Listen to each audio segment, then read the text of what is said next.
તો મહત્વના સમાચાર પર નજર કરીએ તો અમદાવાદમાં રફતારનો કહેર હજુ પણ યથાવત છે। બાપુનગરમાં હરદાસ ચોકી પાસે હિટ એન્ડ રનની ઘટના બની છે। પૂર ઝડપે આવતો કાર ચાલક કે જેણે 3 યુવકોને અડફેટે લીધા અને બાદમાં કાર ચાલક ફરાર થઈ ગયો। મિત્રો સાથે ઝઘડો કરીને ભાગવા જતા કાર ચાલકે અકસ્માત સર્જ્યો। અકસ્માતમાં 3 લોકો ઇજાગ્રસ્ત થતા તેમને હોસ્પિટલમાં દાખલ કરવામાં આવ્યા છે। કરણ નામના યુવકે અકસ્માત કર્યો હોવાની પ્રાથમિક માહિતી છે। પોલીસે સીસીટીવીના આધારે તપાસનો ધમધમાટ પણ શરૂ કર્યો છે। અને આજ મુદ્દે સંવાદદાતા અનિતા ફોન લાઈન પર છે। અનિતા, અમદાવાદમાં રફતારનો કહેર હજુ પણ યથાવત છે। વધુ એક હિટ એન્ડ રનની ઘટના સામે આવી છે।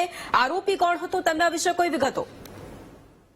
જી, ખાસ તો બાપુનગર વિસ્તારની આજે સમગ્ર ઘટના સામે આવી છે, જેમાં મિત્રો વચ્ચે જે તકરાર થઈ હતી, તકરાર એટલી ઉગ્ર થઈ ગઈ હતી કે એક મિત્ર, જે કરણ નામનો જે યુવક હતો, જે સ્પીડમાં ગાડી લઈને ત્યાંથી નાસ્યો હતો, એ દરમિયાન રસ્તામાં આવતા જે લોકો, જે રાહદારીઓ છે, તેઓને અડફેટે લીધા હતા।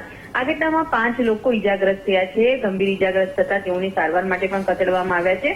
આ કરણ નામનો યુવક જે છે તે ગાડી લઈને ફરાર થઈ ગયો હતો, જેને લઈને ટ્રાફિક પોલીસે હાલ તો અકસ્માતને લઈને ગુનો દાખલ કર્યો છે અને તેની ધરપકડની કાર્યવાહી હાથ ધરાઈ છે। બિલકુલ, આભાર અનિતા તમામ જાણકારી માટે।